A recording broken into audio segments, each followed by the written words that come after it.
Nakikinig ka ba sa radyo? Hindi. Nakikinig ka ba sa radyo? Hindi. Ano po yung pinakikinggan ninyo? Energy FM. Energy FM? Energy FM. Istasyon sa radyo yun ah. Huwag mong sabihing radyo! Sabihin mo, energy! Energy! Energy! 106.7 Energy FM. Kung gusto mo ng legit na chika, eto na yun! Chika! Walang filter, walang edit. Chika! Hindi ito fake, hindi ito late. Chika ni Sisa! Lahat ng ganap sa showbiz pag-uusapan natin dito. May nag-break, may nagkabalikan. Tara at pag-usapan. Kung ano man ang chika, alam na ni Sisa. Ito ang Chika ni Sisa. Chika! Ni Sisa!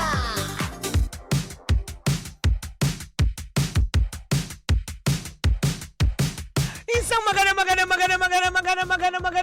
magandang hapon muli, Metro Mega Manila. Ako pa rin po si Kapitano Sisa at eto pa rin ang Chika ni Sisa. Woo! Woo! Woo! Hi! Hello po, happy Monday pa rin po sa mga kabubukas ng kanila mga radyo. We are number 106.7 Energy FM. Pangga! Wag mong sabihin radyo, sabihin mo energy. Ganon-ganon. Hindi ba kahit mainit sa labas, kahit alam mo yun, laputan ka na dahil sa pawis. Dahil sa hindi talaga makontrol na init ng summer. Diba? Yan. Dapat positibo ka pa din sa iyong mga pananaw sa buhay. Diba? Alam nga naman ang init-init na, tapos negatron ka pa, diba? Ano ka na dun? Dinaig mo pa si Spider-Man sa sapot. Nakakaloka. Siyempre sa mga nanonood via our digital platforms on Facebook, TikTok, ang tari mo, Daryl Fukunaga. Andito ka na kagad ulit. Diba? Ano yung walang tulugan, B? Diba? Thank you. Yan, si Russell Vargas nanonood din. Siyempre sa mga nakikinig din sa atin dyan all the way from Pandacan, sina Chang Ami at sina Kuya Obet. Hi po. Magandang hapon. At siyempre batiin din natin ang mga taga Bagong Silang Caloocan at sa mga taga Maypaco Caloocan. Isang magandang hapon po sa inyong lahat. Makakalimutan ba naman natin batiin yung mga taga Murphy Market? Hello po! Diyan po yan sa may barangay San Roque. Hello po, Quezon City. Hello po sa inyong lahat. Magandang hapon po dyan. At syempre nakikinig din sa atin ang kagawad ng San Roque na si Kagawad Heber Rodriguez. Hi! Magandang hapon sa iyo. At syempre gusto ko din mag-hello kay Jegs, 'di ba? Nandito siya kanina. 'Di ba? Hi, Jegs. Mag-iingat ka sa biyahe ng bonggang-bongga. Pero eto na. Tumungan na tayo sa ating second Chika! Gusto mo yun yung gumagano pa yung ulo?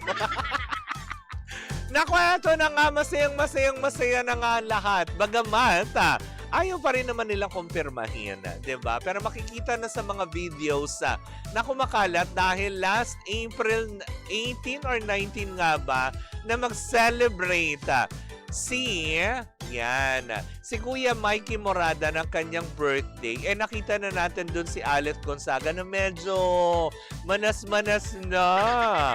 So, ang ibig sabihin nito, may katotohanan ng kumalat na balita na talagang nagdadalang tao nga talaga si Alex Gonzaga, diba?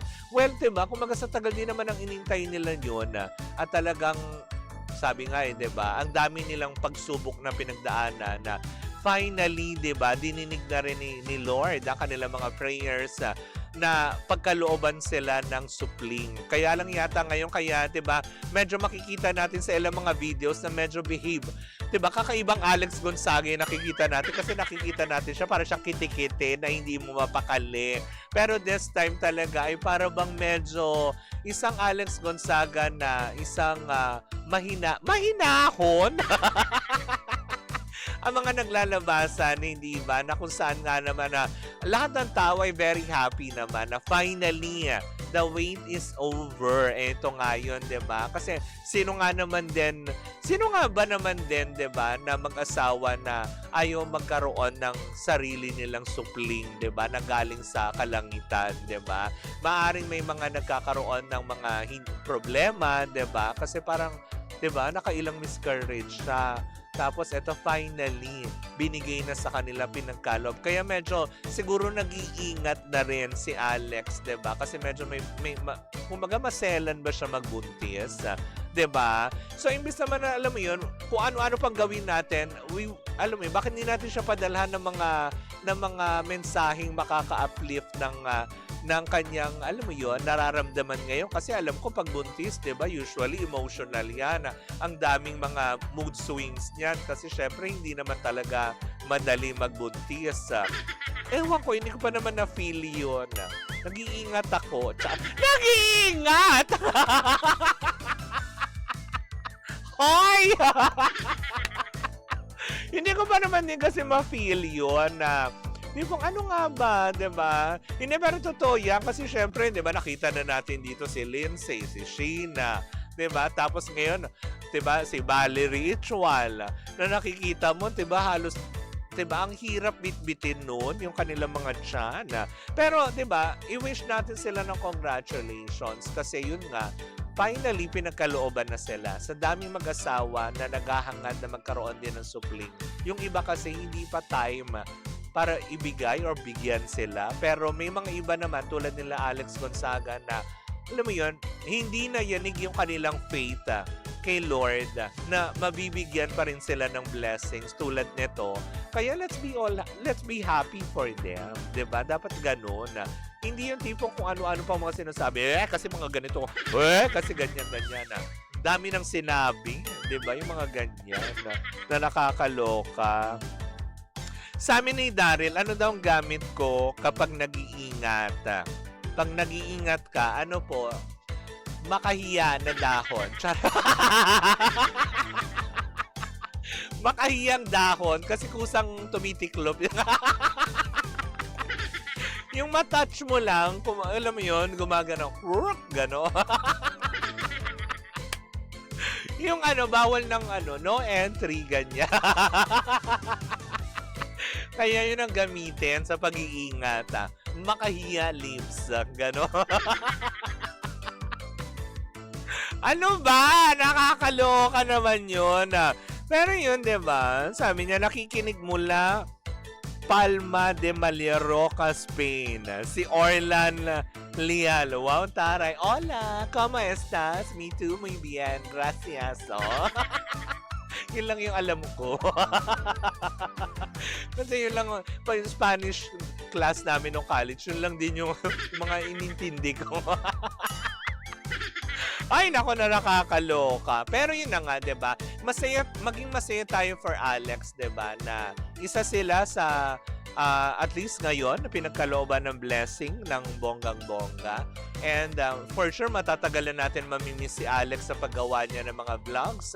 Kasi kumbaga parang syempre sa ngayon, pinag-iingatan niya at nag-iingat na rin silang mag-asawa, 'di ba? Lalo pat ngayon, 'di ba, pang ilang beses na nila ito na hopefully, 'di ba, na okay na, 'di ba? Let's pray for the continuous 'di ba, wellness of Alex, 'di ba, na maging okay ang lahat, walang maging aberya, 'di ba? Let's wish her well. Tama na muna yung mga stress para sa kanila, hindi ba? Anyways, ako mga pangga, yan po muna ang ating chinga for our ano ba ngayon? Monday? Oo nga. Monday pa lang. Huwag kang lutang bakla, diba? On a Monday afternoon, bukas po magkarinig ang magkapanooran naman tayo para sa isang umatigabong chikahan na dala-dala na nag-iisang bakla. Muli po ako sa Kapitana Sisa at eto ang Chika ni Sisa. Woo! Woo! Woo!